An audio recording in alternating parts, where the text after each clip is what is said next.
Hello friends, welcome to my channel study blog with Shivendra. देखिए, हम लोग यूपी का लोकल एक्ट पढ़ रहे हैं। इस लोकल एक्ट में मैं आपको नगर पालिका एक्ट पढ़ा रहा हूं। इससे पहले हमने 3 एक्ट कंप्लीट कर रखे हैं। तो नगर पालिका एक्ट में आज की वीडियो में हम लोग क्या पढ़ने वाले हैं? आज हम लोग पढ़ेंगे नगर पालिका के कर्तव्य, संरचना, उसका कार्यकाल और उसके विघटन के संबंध में। ठीक है, तो ये जो आज का टॉपिक है ये आपके प्री के लिए भी और मेंस के लिए भी दोनों ही लिहाज से मोस्ट इंपॉर्टेंट आपका आज का टॉपिक रहने वाला है। तो यदि आपको नगर पालिका की आगे की क्लास चाहिए, या मैं पीछे भी जो नगर पालिका का एक्ट पढ़ा चुका हूं वो क्लास चाहिए, या आपको लोकल एक्ट की जो भी 3 एक्ट मैंने ऑलरेडी कंप्लीट कर रखा है उसकी क्लास चाहिए, तो आप मुझे बताए गए नंबर पर कॉल या व्हाट्सएप के माध्यम से क्लास को ज्वाइन कर सकते हैं। साथ ही साथ ये हमारा टेलीग्राम ग्रुप है शिवेंद्र लॉ स्टडी के नाम से, इसको भी आप ज्वाइन कर सकते हैं। देखिए, मैं जो है कि यूपी एसजीएस की क्लास तो ले ही रहा हूं, लेकिन ये जो लोकल एक्ट में पढ़ा रहा हूं ये आपकी यूपी जुडिशरी में भी काफी हद तक काम देगा, जो आपके मेंस में आता है। यूपी एसजीएस में प्री और मेंस दोनों में आता है, यूपी जुडिशरी में केवल मेंस में आता है। मेरे द्वारा जो पढ़ाया जा रहा है वो आपको लोकल एक्ट मिल जाएगा, मेजर एक्ट मिल जाएगा, माइनर एक्ट मिल जाएगा। तो जो भी क्लास आपको ज्वाइन करनी है, चाहे यूपी जुडिशरी की, यूपी एपीओ की, यूपी एसजीएस की, या किसी भी अदर स्टेट की क्लास ज्वाइन करनी हो, तो आप मुझे बताए गए नंबर पर कॉल या व्हाट्सएप करके क्लास को ज्वाइन कर सकते हैं। तो चलिए आइए अब बात करते हैं अपने लेक्चर की। चलिए देखिए क्या पढ़ना है हम लोगों को। नगर पालिका एक्ट में पढ़ा रहा हूं आपको। आज की सीरीज में नगर पालिका एक्ट में हम लोग क्या पढ़ रहे हैं? चैप्टर 2 पढ़ रहे हैं, जो कि नगर पालिका के गठन और शासन के संबंध में प्रावधान करता है। सेक्शन 3 से लेकर 85 तक इसका प्रावधान किया गया है। अब देखिए, आज जो हमें पढ़ना है, नगर पालिका के कर्तव्य पढ़ना है। नगर पालिका के 2 प्रकार के कर्तव्य होते हैं। एक वो कर्तव्य होता है जिसमें उसे वो ड्यूटी निभानी ही निभानी है, वो कर्तव्य करना ही करना है। और दूसरा कर्तव्य ऐसा होता है जो उसके विवेक पर है, उसके मन पे है, उसको लगता है कि हाँ भाई वो काम करना चाहिए, तब वो कर सकता है, या वो नहीं भी कर सकता है। लेकिन पहले वाला जो कर्तव्य होता है उसमें उसे करना ही करना होता है, जो कि सेक्शन 7 में बात करता है। और सेक्शन 8 में जो बात कर रहा है, कर्तव्य के बारे में बात हो रही है, वहां पर उसका विवेकाधिकार है। उसे लग रहा है कि भाई इस जगह ऐसा काम करना चाहिए, तो वो कर सकता है। जैसे हम लोगों ने एविडेंस में पढ़ा है, आपको याद होगा, मे प्रिज्यूम, शैल प्रिज्यूम, उपधारणा करेगा, अवधारणा कर सकेगा, ये न्यायालय के लिए है। अब उपधारणा करेगा में क्या होता है कि वो मैंडेटरी होता है, बाध्यकारी होता है, उसे उस मैटर पे उपधारणा करना ही करना है। लेकिन उपधारणा कर सकेगा में क्या होता है कि ये न्यायालय के विवेकाधिकार पर होता है, चाहे वह उपधारणा करे अथवा न करे। क्लियर बात? वही चीज यहां भी है। यहां नगर पालिका के संबंध में कहा जा रहा है, सेक्शन 7 की हम बात करें तो यहां पे कहा जा रहा है कि भाई यहां पे इनको कर्तव्य ये पूरा करना ही करना पड़ेगा। लेकिन वहीं पर जब हम सेक्शन 8 पढ़ेंगे, नगर पालिका के वैधानिक कर्तव्य की बात की गई है। यहां कहा जाता है कि ये उसके ऊपर डिपेंड करता है कि यदि वो उसे लग रहा है तो वो काम वो कर सकता है, अन्यथा नहीं कर सकता है। क्लियर है बात? तो अब देखते हैं हमारे यहां जो नगर पालिका के कर्तव्य हैं, 2 प्रकार के कर्तव्य बताए गए हैं। एक सेक्शन 7 बताया गया है, दूसरा सेक्शन 8 में बताया गया है। दोनों ही मोस्ट इंपॉर्टेंट है, आपके मेंस में भी क्वेश्चन बनता है और प्री में भी क्वेश्चन बनता है। क्लियर? अब चलिए देखते हैं सेक्शन 7 की बात करें तो नगर पालिका के कर्तव्य बताए गए हैं। देखिए, कर्तव्य ढेर सारे बताए गए हैं, उन सभी कर्तव्यों को आप याद नहीं कर पाएंगे, या आप याद भी कर लेते हैं तो अगला क्वेश्चन आप भूल जाएंगे। ठीक है, ये तो क्लियर है। तो 7 में जो आपके इंपॉर्टेंट आपके कर्तव्य होंगे उन्हीं को हम लोग पढ़ लेते हैं। ठीक है, और वही आपको मेंस में भी लिखना है, ये ध्यान रखिएगा। यहां पे जैसे है, सार्वजनिक सड़कों तथा स्थानों पर प्रकाश। आप ये सोचिए कि अगर आपके क्षेत्र में नगर पालिका है तो वहां क्या क्या काम उसे करना चाहिए। आप जहां तक सोच सकते हैं वो सभी कर्तव्य इसमें शामिल हो जाएंगे। आपको लग रहा है भाई एक सार्वजनिक स्थान है तो वहां क्या लाइट की व्यवस्था नहीं होनी चाहिए? रात में क्या ऐसे ही अंधकार रहना चाहिए? नहीं ना, लाइट की व्यवस्था होगी ना, तो वहां क्या होगा, सार्वजनिक स्थान पे लाइट की व्यवस्था होगी। क्योंकि देखिए प्राइवेट स्थान पे तो लाइट की व्यवस्था होती ही है, हम आप अपने घर पर या अपने बाउंड्री के बाहर लाइट की व्यवस्था तो करते ही करते हैं, क्योंकि हमें आना जाना रहता है। और सार्वजनिक स्थान पे आप खुद तो नहीं जाएंगे लाइट की व्यवस्था करने, तो वो करेगा कौन, नगर पालिका करेगा। तो इसीलिए कहा गया कि सार्वजनिक सड़कों पर तथा स्थानों पर क्या करना है, प्रकाश करना है, लाइट की व्यवस्था करना है, पहली चीज। दूसरी चीज, सार्वजनिक सड़कों पर, देख रहे हैं सार्वजनिक सड़क लिखा जा रहा है, प्राइवेट नहीं लिखा जा रहा है, ये ध्यान रखिएगा। सार्वजनिक सड़कों पर पानी का छिड़काव कर दीजिए। अरे भैया सार्वजनिक सड़क है, धूल मिट्टी उड़ेगी, नुकसान होगा, जो व्यापारी है या वैसे भी नुकसान होगा, चलते फिरते लोगों को नुकसान होगा, धूल मिट्टी उड़ती, थोड़ा सा पानी का छिड़काव कर देंगे तो भाई धूल मिट्टी जो है वो बैठी रहेगी, उड़ेगी नहीं। तो इसीलिए आप क्या करिए, यहां पर पानी का छिड़काव कर दीजिए यहां पे, ठीक है। सार्वजनिक सड़कों की नालियों की सफाई करिए।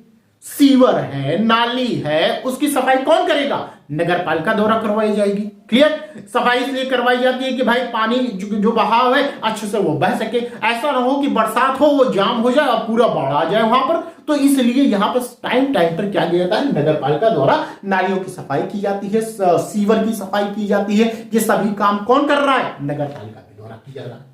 तो यहां क्या करना है, सफाई का काम करना है। यहां पे सड़क के किनारे वृक्ष की व्यवस्था कर दीजिए। आप देखे होंगे कि रोड जो हमारी होती है बीच में आपके या साइड में भी कभी कभी ऐसा होता है कि गोल सा बना होता है। आप देखेंगे ऐसे गोल सा लंबा सा रहेगा, गोल सा ऐसा बना होगा, उसी के बीच में पेड़ ओड़ लगा देते हैं कि भाई जो जानवर है उसको नुकसान ना पहुंचाए। अब तो ये कौन व्यवस्था करेगा, ये आपका नगर पालिका के द्वारा किया जाता है। आप देख रहे हैं सड़क के किनारे वृक्ष की व्यवस्था की जाती है। क्लियर। एंड लास्ट में ये आपका लास्ट नहीं है, मतलब मैंने कुछ ही चीजों को लिखा है, इसमें बहुत ही लंबी आपकी लिस्ट है।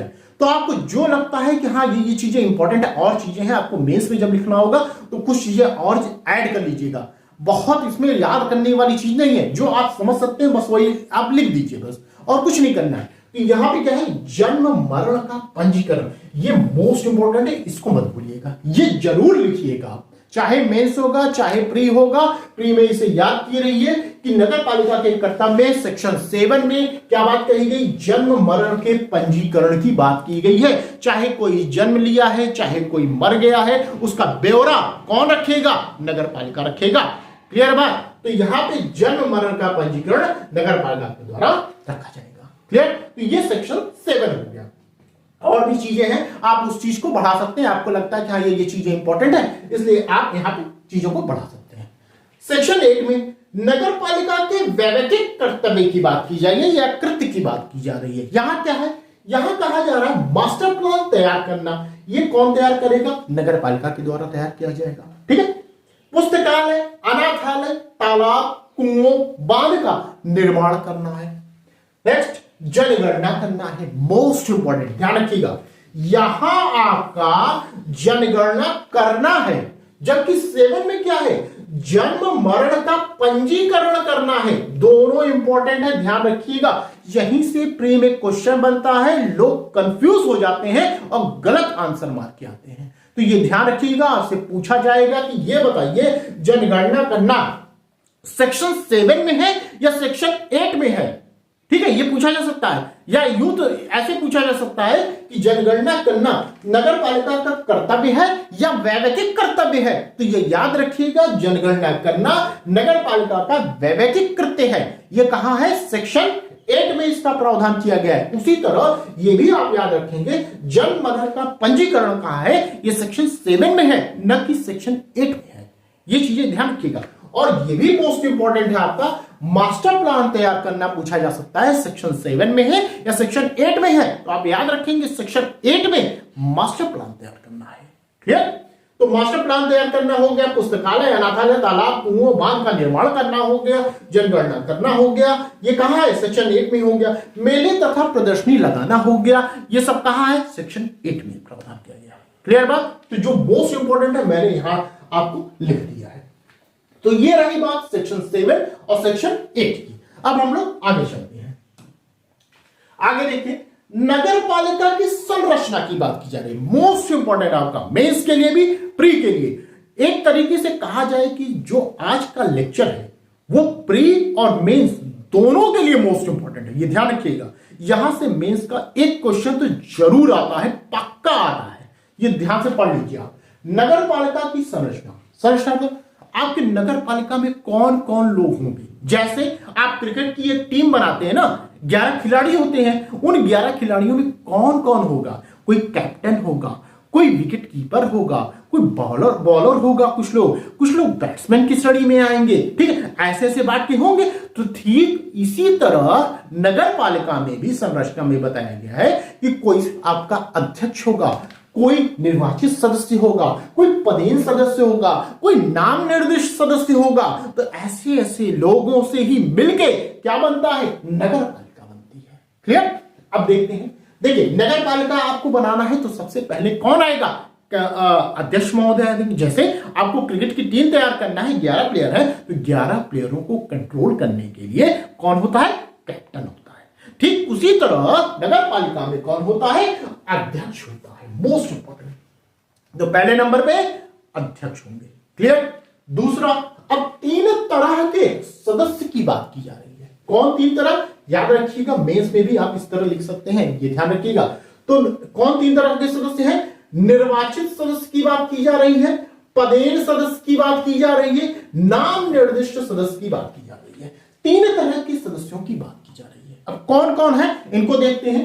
निर्वाचित सदस्य कौन होंगे, जिन्हें चुनकर भेजा जा रहा है, जैसे जिन्हें हम आप चुनकर भेजते हैं, ठीक है, जनता चुन रही है, वो कौन होंगे, निर्वाचित सदस्य होंगे। कौन होंगे, नगर पंचायत की दशा में कम से कम 10 होंगे और अधिकतम 24 सदस्य होंगे। ये ध्यान रखिएगा, मोस्ट इंपॉर्टेंट है, कम से कम 10, अधिकतम 24। क्लियर। किस दशा में, नगर पंचायत की दशा में। नगर पालिका परिषद की दशा में कम से कम 25 होंगे और अधिकतम 55 होंगे। ठीक है, यहां ध्यान रखिएगा, कम से कम 25 होंगे, अधिकतम 55 होंगे। अब याद कैसे करेंगे आप 10 से उठाइए, 10 से 24 हो गए, 24 खत्म हो गया, एक अब बढ़ा लीजिए, अब 25 से लेकर आप 55 कर लीजिए। क्लियर है बात। तो ये आप याद रखेंगे रेशियो। ये किसमें है, ये निर्वाचित सदस्य में है। अब आगे आते हैं पदेन सदस्य। पदेन सदस्य कौन होते हैं, एमएलए एमपी जो होते हैं वो कौन होते हैं, पदेन सदस्य की श्रेणी में आते हैं। पदेन सदस्य में कौन है, लोकसभा और राज्य विधानसभा के सदस्य इसके अंतर्गत आते हैं। राज्यसभा व राज्य विधान परिषद के सदस्य इसके अंतर्गत आते हैं। क्लियर। फिर इसके बाद नाम निर्दिष्ट सदस्य। ये नाम निर्दिष्ट सदस्य कौन है, जिन्हें राज्य सरकार नाम निर्दिष्ट करे, वो सदस्य कहां है, इसके अंतर्गत आ रहे हैं। कौन कौन होंगे, ध्यान रखिएगा, नाम निर्दिष्ट सदस्य कौन होंगे, राज्य सरकार द्वारा इन्हें नाम निर्दिष्ट किया जाता है, ये याद रखिएगा, ये पूछा जा सकता है। तो नगर पंचायत की दशा में कम से कम 2 और अधिकतम 3 सदस्य होंगे। यहां भी ध्यान रखिएगा, कम से कम 2, अधिकतम 3 सदस्य होंगे। नगर पालिका परिषद की दशा में कम से कम 3, अधिकतम 5 सदस्य होंगे। क्लियर। ठीक इसी तरह जैसे यहां आपने कहा निर्वाचित सदस्य में नगर पंचायत की दशा में कम से कम 10, अधिकतम 24, इधर नगर पालिका परिषद की दशा में कम से कम 25, अधिकतम 55। ठीक उसी तरह यहां भी है, नगर पंचायत की दशा में कम से कम कितने हो रहे हैं, 2, अधिकतम 3, और यहां नगर पालिका परिषद की दशा में कम से कम 3, अधिकतम 5। तो यहां कैसे याद करेंगे, कम से कम 2 हो रहा है, एक बढ़ा दीजिए 3 हो रहा है, फिर यहां आप आ रहे हैं कम से कम 3 हो रहा है, अधिकतम 5 हो रहा है। क्लियर बात, ये ध्यान रखिएगा। लास्ट है, इन सदस्यों को मत देने का अधिकार नहीं होगा। मोस्ट इंपॉर्टेंट, मत देने का अधिकार नहीं होगा, ये ध्यान रखिएगा। क्लियर। सदस्यों को क्या नहीं होगा, मत देने का अधिकार नहीं होगा। आप जब कॉन्स्टिट्यूशन पढ़ते होंगे तो कॉन्स्टिट्यूशन में भी एक ऐसा सदस्य होता है जो बोल सकता है, सदन में बैठ सकता है, लेकिन उसे मत देने का अधिकार नहीं होता है। आप बताइएगा वो कौन सा होता है, उसका क्या नाम है, आप कमेंट करके मुझे बताइएगा। ठीक है, आगे चलते हैं। तो ये रही बात किसकी, नगर पालिका की संरचना की बात है। मोस्ट इंपॉर्टेंट है, ध्यान से पढ़ लीजिएगा, यहां से क्वेश्चन आपके आएंगे, चाहे प्री के होंगे चाहे मेंस के। 9A बात करता है स्थानों के आरक्षण की बात करता है। यहां 2 पॉइंट याद रखिए प्री के लिहाज से। क्या 2 पॉइंट है, नगर पालिका में पिछड़े वर्गों के लिए आरक्षण कुल स्थानों की संख्या के 27% से अधिक नहीं होगा। कितने से अधिक नहीं होगा?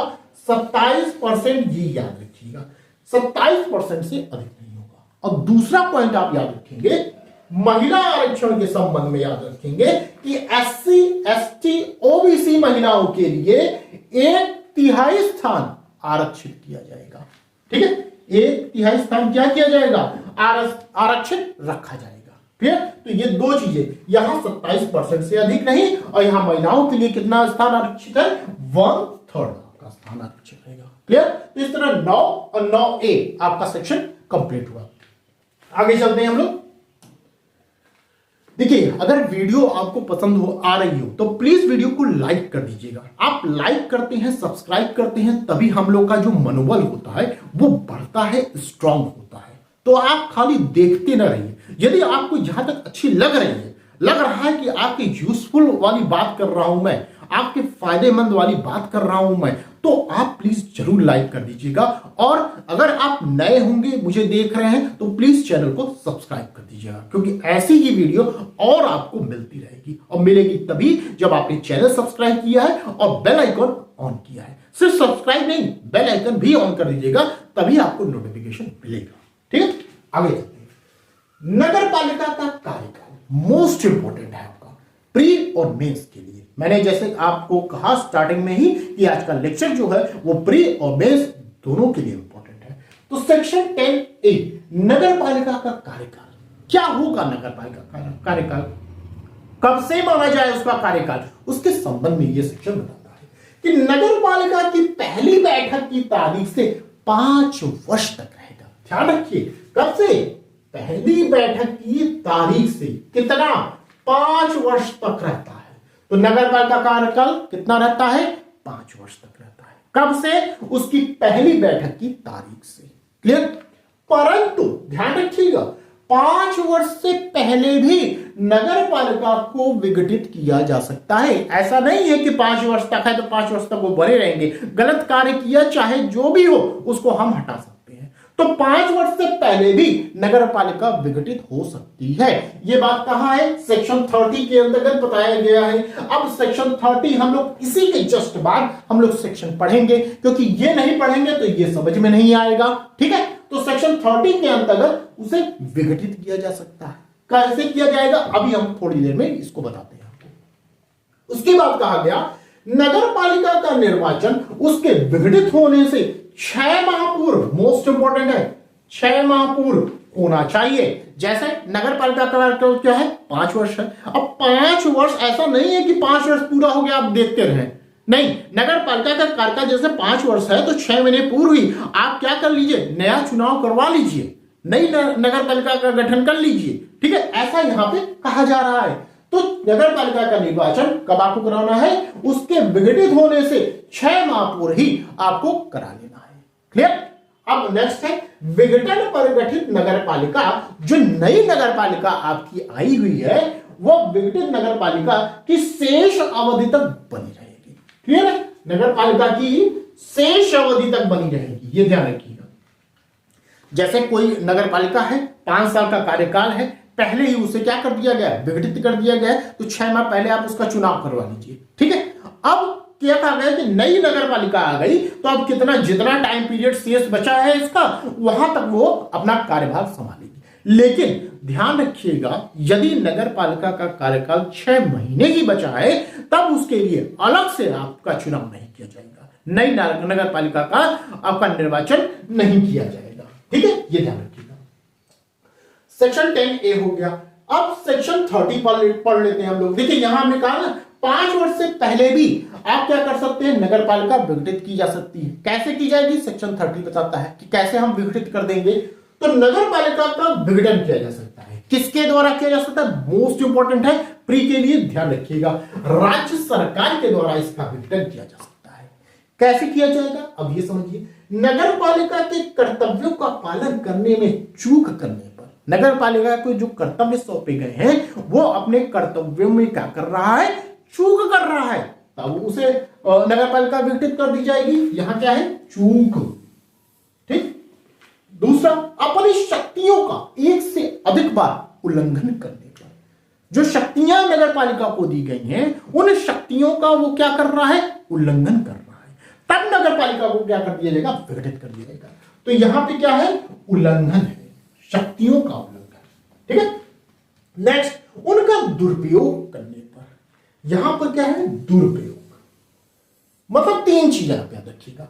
नगर पालिका का विघटन कैसे होगा, तीन चीजों से, पहला चूक कर दिया, दूसरा उल्लंघन कर दिया, तीसरा दुरुपयोग कर दिया। तो ये तीन तरह का चीजें कर दिया या तीनों में से एक कोई कार्य कर दिया तो क्या हो जाएगा, नगर पालिका का विघटन कर दिया जाएगा। और किसके द्वारा किया जाएगा, राज्य सरकार के द्वारा किया जाएगा। क्लियर, ये रही बात सेक्शन 30 की। सेक्शन 31 कैपिटल ए, अब चूंकि सेक्शन 30 में उसका विघटन कर दिया जा रहा है, तो अब उसका परिणाम क्या होगा, उसका क्या रिजल्ट आएगा, अब ये देखते हैं। अध्यक्ष सहित नगर पालिका के सदस्य पद त्याग देंगे। भैया जब नगर पालिका ही नहीं रही तब अध्यक्ष और सदस्य का क्या मतलब, तो वो भी क्या कर देंगे, अपना पद त्याग देंगे।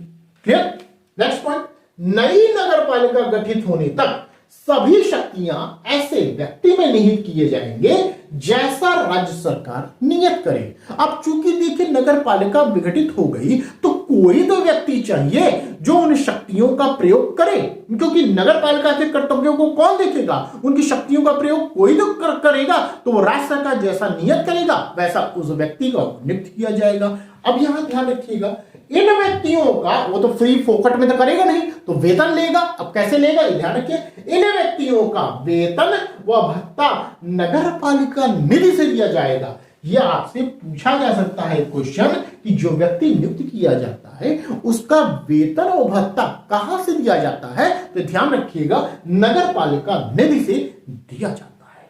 ठीक है, तो इस तरह ये आपका जो टॉपिक आज का था ये आपका कंप्लीट हुआ। आई होप आपको वीडियो ये पसंद आई होगी। यदि पसंद आई हो तो प्लीज वीडियो को लाइक कर दीजिएगा, शेयर कर दीजिएगा, और चैनल पे यदि आप नए हैं तो चैनल को सब्सक्राइब कर दीजिएगा। और रही बात क्लास की, यदि आपको क्लास ज्वाइन करनी है, नगर पालिका एक्ट की बात कर लें या किसी भी अन्य एक्ट की जो लोकल एक्ट के अंतर्गत आ रहे हैं, या मेजर एक्ट, माइनर एक्ट की क्लास आपको ज्वाइन करना है, तो आप मुझे बताए गए नंबर पर कॉल या व्हाट्सएप के माध्यम से क्लास को ज्वाइन कर सकते हैं और अपनी पढ़ाई स्टार्ट। तो बस आज के लिए इतना ही, फिर मिलते हैं नेक्स्ट वीडियो में। Thank you.